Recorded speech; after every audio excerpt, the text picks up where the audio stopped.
I'm so glad that you're here. It's been very cold and rainy here, so I've got a fire going, and I thought that it would be a good setting to tell you another story. I'm going to tell you the Brothers Grimm story of Little Snow White. This version, published in 1812.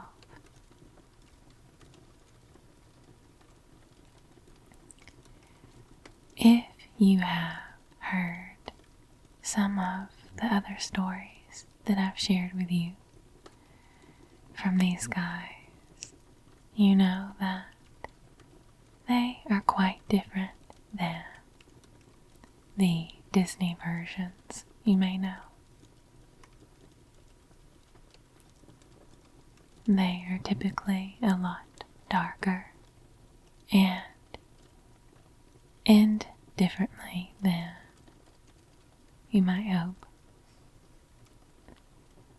But I think you'll like this story.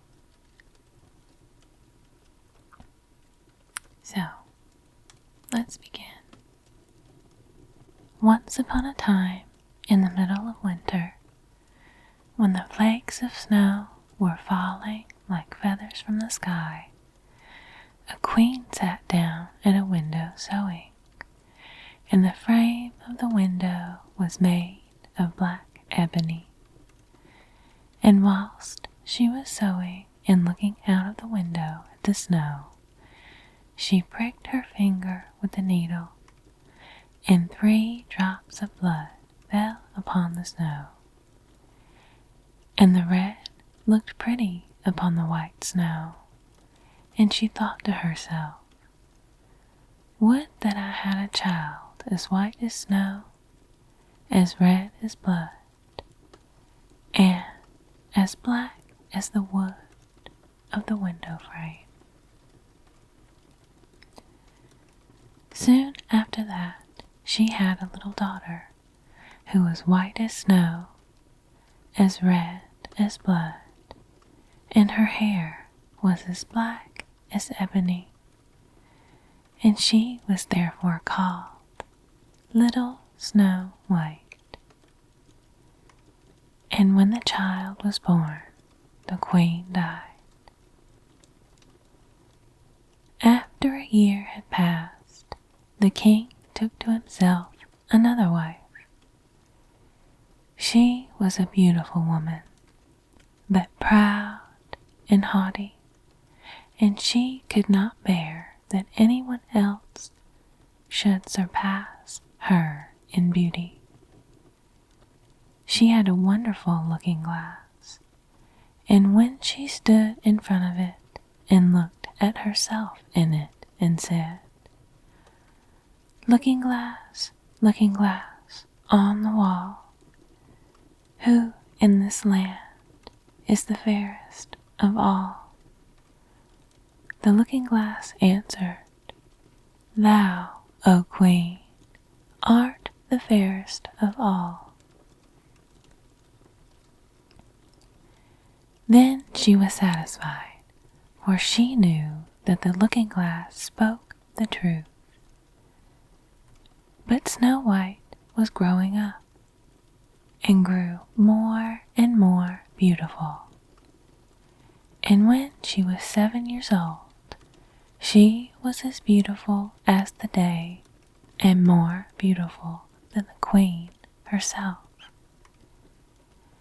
And once when the queen asked her looking glass, looking glass on the wall, who in this land is the fairest of all?" It answered, "Thou art fairer than all who are here, Lady Queen, but more beautiful still is snow white as I ween." Then the queen was shocked and turned yellow and green with envy. From that hour, whenever she looked at Snow White, her heart heaved in her breast. She hated that girl so much. And envy and pride grew higher and higher in her heart like a weed, so that she had no peace day or night. She called a huntsman and said, "Take the child away into the forest. I will no longer have her in my sight. Kill her and bring me back her heart as a token." The huntsman obeyed and took her away. But when he had drawn his knife and was about to pierce Snow White's innocent heart, she began to weep and said, "Ah, dear huntsman, leave me my life.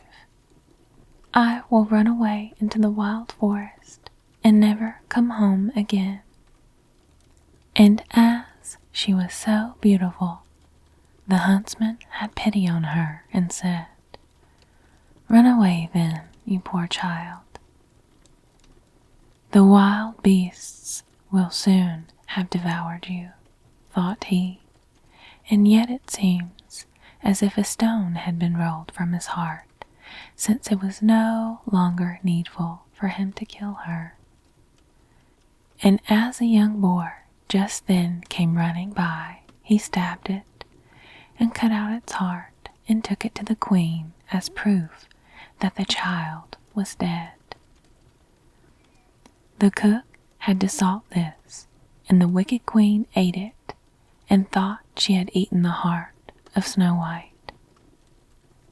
But now the poor child was all alone in the great forest, and so terrified that she looked at every leaf of every tree and did not know what to do. Then she began to run and ran over sharp stones and through thorns, and the wild beasts ran past her but did her no harm. She ran as long as her feet would go until it was almost evening. Then she saw a little cottage and went into it to rest herself.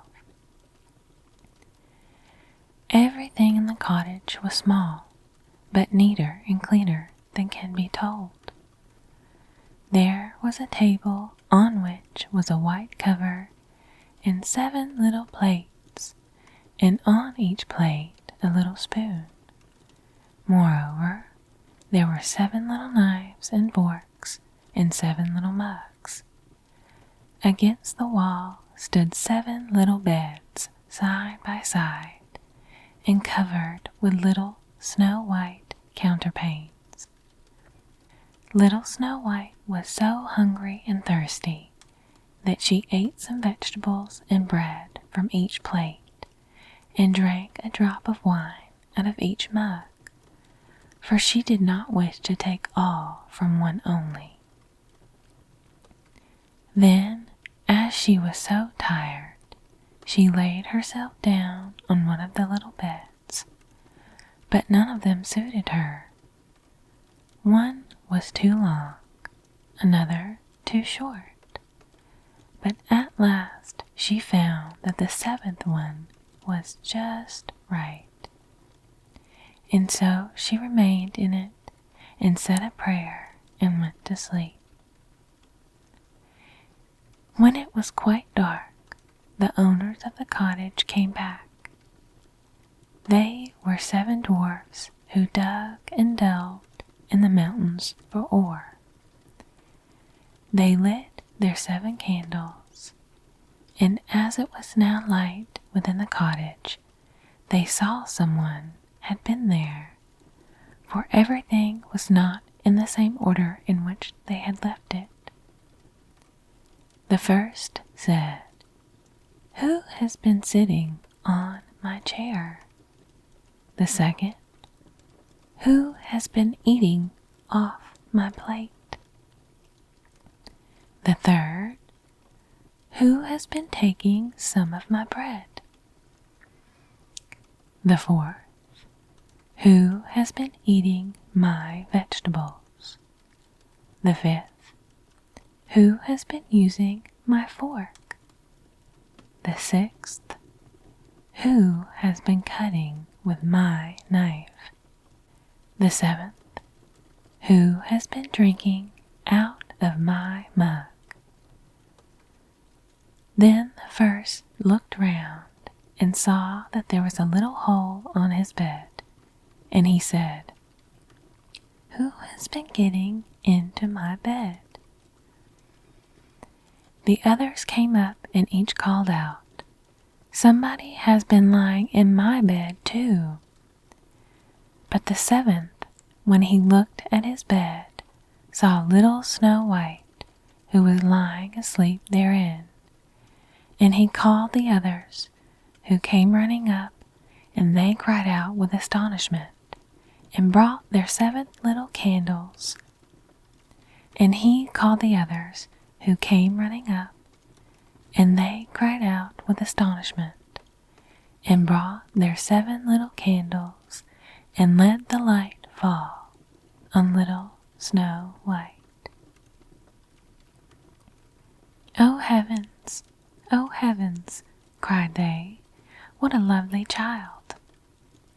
And they were so glad that they did not wake her up, but let her sleep on in the bed. And the 7th dwarf slept with his companions 1 hour with each, and so got through the night. When it was morning, little Snow White awoke and was frightened when she saw the 7 dwarfs. But they were friendly and asked her what her name was. "My name is Snow White," she answered. "How have you come to our house?" said the dwarfs. Then she told them that her stepmother had wished to have her killed, but that the huntsman had spared her life, and that she had run for the whole day until at last she had found their dwelling. The dwarf said, "If you will take care of our house, cook, make the beds, wash, sew, and knit, and if you will keep everything neat and clean, you can stay with us and you shall want for nothing." "Yes," said Snow White, "with all my heart." And she stayed with them. She kept the house in order for them. In the mornings they went to the mountains and looked for copper and gold. In the evenings they came back, and then their supper had to be ready. The girl was alone the whole day, so the good dwarfs warned her and said, "Beware of your stepmother. She will soon know that you are here. Be sure to let no one come in." But the queen, believing that she had eaten Snow White's heart, could not but think that she was again the first and most beautiful of all, and she went to her looking-glass and said, "Looking-glass, looking-glass on the wall, who in this land is the fairest of all?" And the glass answered, "O Queen, thou art fairest of all I see. But over the hills where the 7 dwarfs dwell, Snow White is still alive and well, and no one is so fair as she." Then she was astounded, for she knew that the looking-glass never spoke falsely, and she knew that the huntsman had betrayed her, and that little Snow White was still alive. And so she thought and thought again how she might kill her, for so long as she was not the fairest in the whole land, envy let her have no rest. And when she had at last thought of something to do, she painted her face and dressed herself like an old peddler woman, and no one could have known her. In this disguise, she went over the 7 mountains to the 7 dwarfs, and knocked at the door and cried, "Pretty things to sell, very cheap, very cheap." Little Snow White looked out of the window and called out, "Good day, my good woman. What have you to sell?"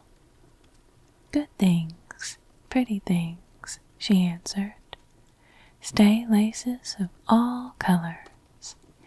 And she pulled out one which was woven of bright-colored silk. "I may let the worthy old woman in," thought Snow White, and she unbolted the door and brought the pretty laces. "Child," said the old woman, "what a fright you look. Come, I will lace you properly for once." Snow White had no suspicion, but stood before her and let herself be laced with the new laces. But the old woman laced so quickly and so tightly that Snow White had lost her breath and fell down as if dead. "Now I am the most beautiful," said the queen to herself, and ran away. Not long afterwards, in the evening, the 7 dwarfs came home, but how shocked they were when they saw their dear little Snow White lying on the ground, and that she neither stirred nor moved, and seemed to be dead. They lifted her up, and as they saw that she was laced too tightly, they cut the laces. Then she began to breathe a little, and after a while came to life again. When the dwarfs heard what happened, they said, "The old peddler woman was no one else than the wicked queen. Take care and let no one come in when we are not with you." But the wicked woman, when she reached home, went in front of the glass and asked, looking glass on the wall, "Who in this land is the fairest of all?" And it answered as before, "O Queen, thou art fairest of all, I see, but over the hills where the 7 dwarfs dwell, Snow White is still alive and well, and none is so fair as she." When she heard that, all her blood rushed to her heart with fear, for she saw plainly that little Snow White was again alive. "But now," she said, "I will think of something that shall put an end to you." And by the help of witchcraft, which she understood, she made a poisonous comb. Then she disguised herself and took the shape of another old woman. So she went over the 7 mountains to the 7 dwarfs, knocked at the door and cried, "Good things to sell, cheap, cheap." Little Snow White looked out and said, "Go away, I cannot let anyone come in." "I suppose you can look," said the old woman, and pulled the poisonous comb out and held it up. It pleased the girl so well that she let herself be beguiled, and opened the door. When they had made a bargain, the old woman said, Now I will comb you properly for once." Poor little Snow White had no suspicion, and let the old woman do as she pleased. But hardly had she put the comb in her hair that the poison in it took effect, and the girl fell down senseless. "You paragon of beauty," said the wicked woman, "you are done for now," and she went away. But fortunately it was almost evening when the 7 dwarfs came home.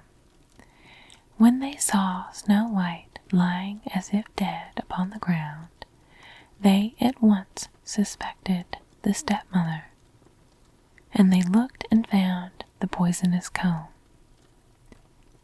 Scarcely had they taken it out when Snow White came to herself and told them what had happened.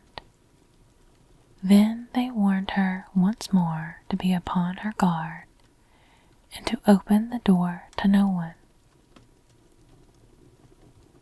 The queen at home went in front of the glass and said, looking glass, on the wall, who in this land is the fairest of all?"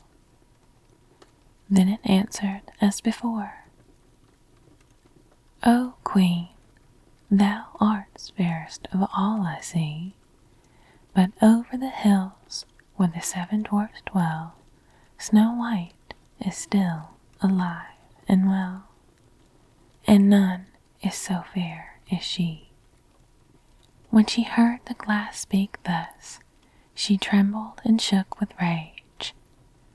"Snow White shall die," she cried, "even if it costs me my life."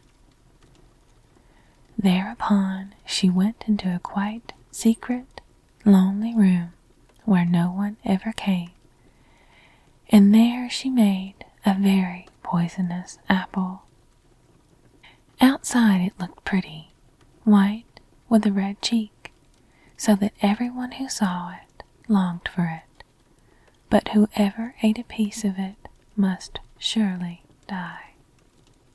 When the apple was ready, she painted her face and dressed herself up as a countrywoman, and so she went over the 7 mountains to the 7 dwarfs.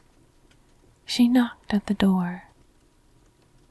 Snow White put her head out of the window and said, "I cannot let anyone in. The 7 dwarfs have forbidden me." "It is all the same to me," answered the woman. "I shall soon get rid of my apples. There, I will give you one."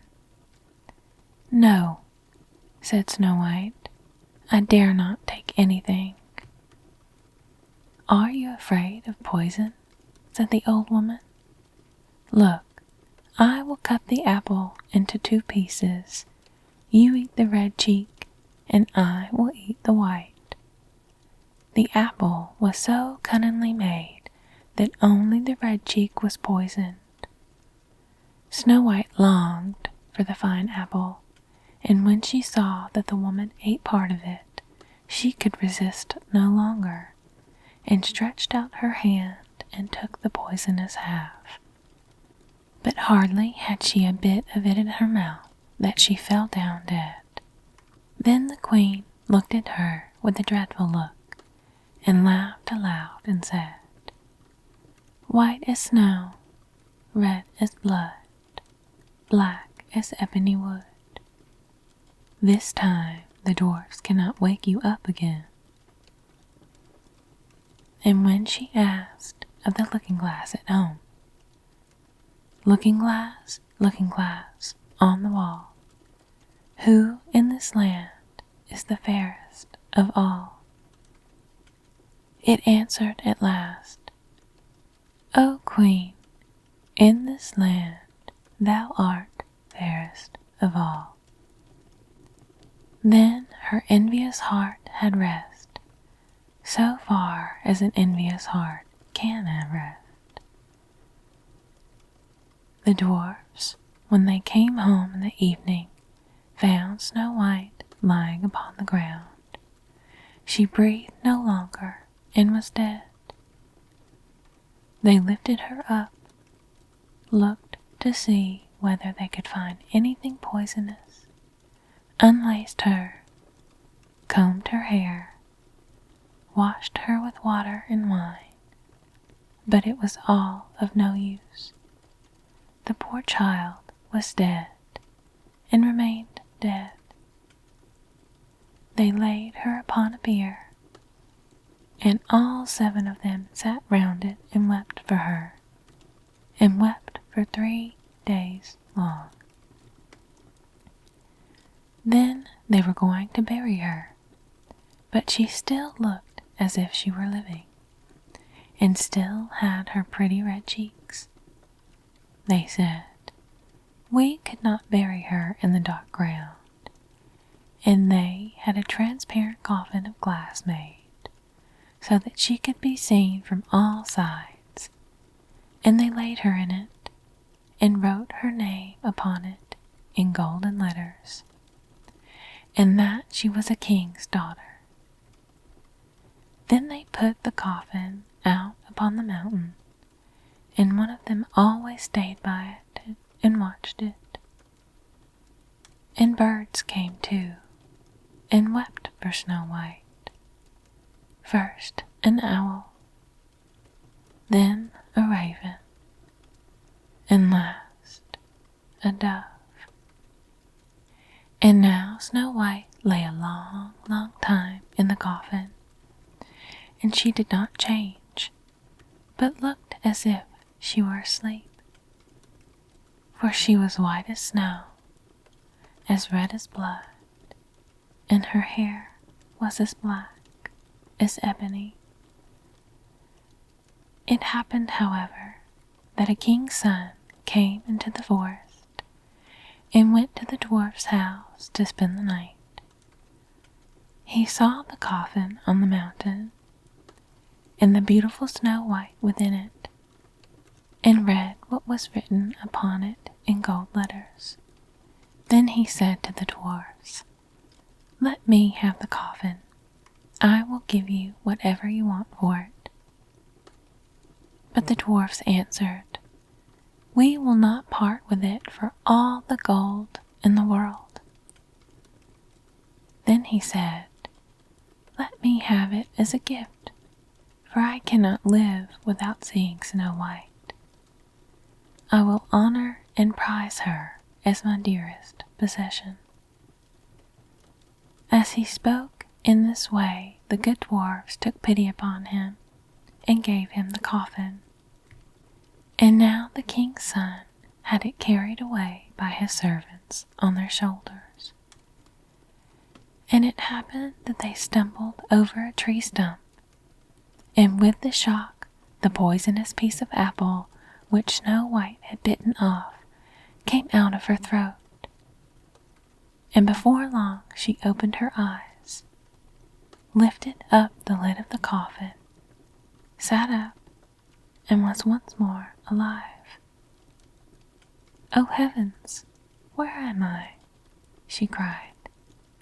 The king's son, full of joy, said, "You are with me," and told her what had happened, and said, "I love you more than everything in the world.